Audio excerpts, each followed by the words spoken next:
Welcome back. So we'll take a breather from security matters and, of course, also from what you're saying on social media to our Diaspora Connect segment. And today we're focusing on a woman king, for want of better expression, a woman who's an achiever in the policy space and in the tech space. So, ladies and gentlemen, welcome with us Temitayo Agemo Okuboyejo, an engineer and policy professional. She joins us virtually from London, the United Kingdom. Good morning, and thank you for joining us, ma'am, on the program.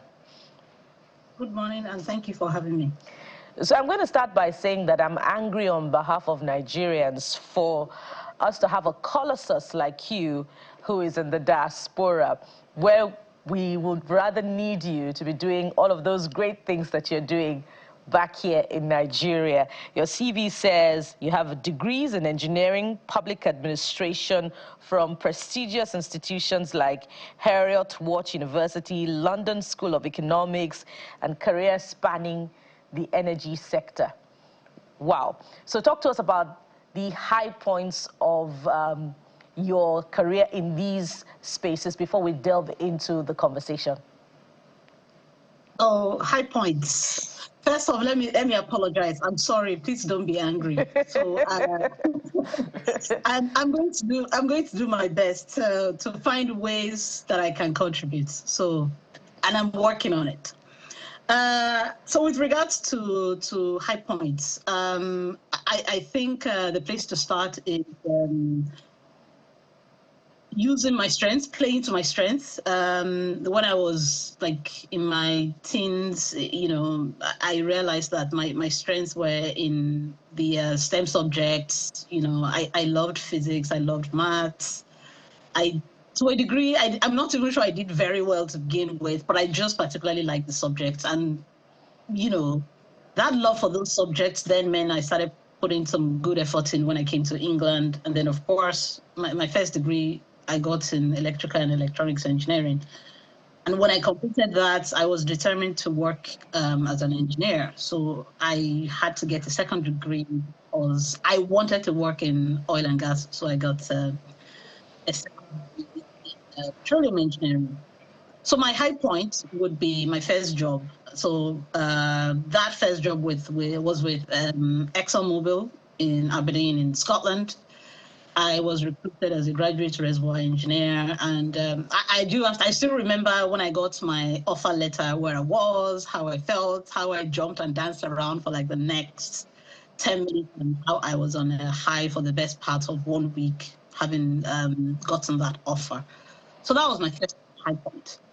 Then when I joined the company, the second high point would be the opportunities that I got when I started working for Exxon. So they put us through a graduate training scheme.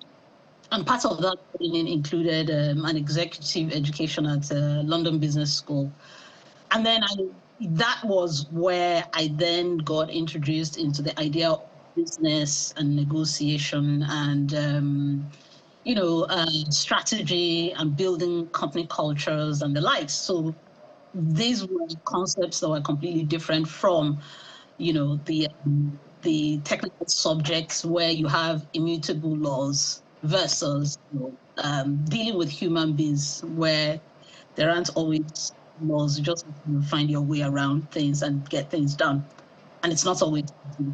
So when I finished that program and I got issued the certificate, that was another high point. I always felt, and I still feel like that's an opportunity that feels more like a victory rather than something that I deserved. Like I was just there and it just happened, and I just managed to get this education because I worked for this company.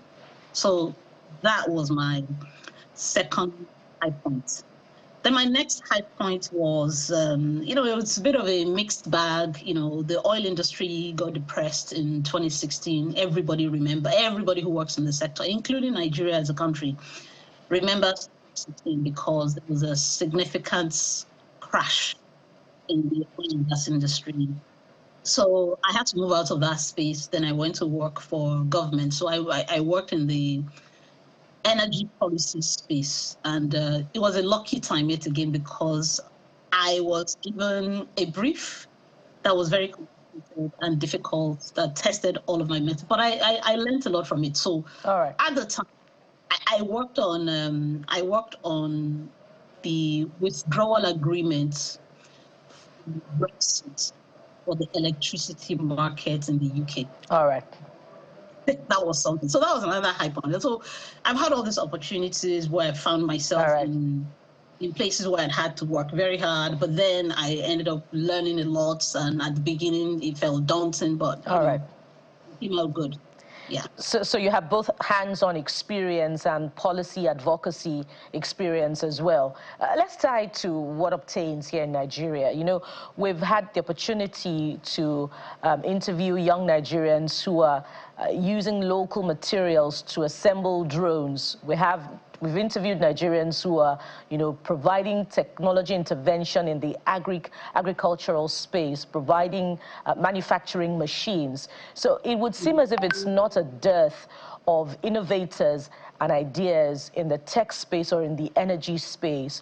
But what is lacking is what they require to scale up. What recommendations would you have both for these young persons and in the government space as well, you know, to look more closely at these young Nigerian innovators? So to begin with, in my experience, and my experience is very limited when it comes to the government space in Nigeria. I don't know beyond what we all read in the newspapers. I don't have any direct experience or access. So I can only, you know, my comments are based on what's in the public space and what I read off of newspaper headlines. So the first problem, one of the first problems that I think that we have in Nigeria is the problem of ecosystems. And what that means is that for every, you know, local solution provider, it's almost like they have to develop their own ecosystem of everything. They have to find a way to be in charge of everything, of the entire value chain from start to finish. And that's a significant amount of time, money, you know, capital, and network. And sometimes because of the intense requirements to own that chain, it's enough to, I mean, it's enough to tire anyone out. It's enough to deplete anyone's funds. So let me give you a very, very kind of simple example. If I choose that solution that I want to provide today is clearing drainage. So, you know, the problem that we have with regards to rains and refuse, you know, getting into drains and blocking it. If that's all I want, then I would have to probably provide the solution to buy the actual equipment that would collect the refuse. Then I would have to provide the solution with regards to what I do with the waste. Then I would have to provide the solution with what I do with, you know, how I transport it.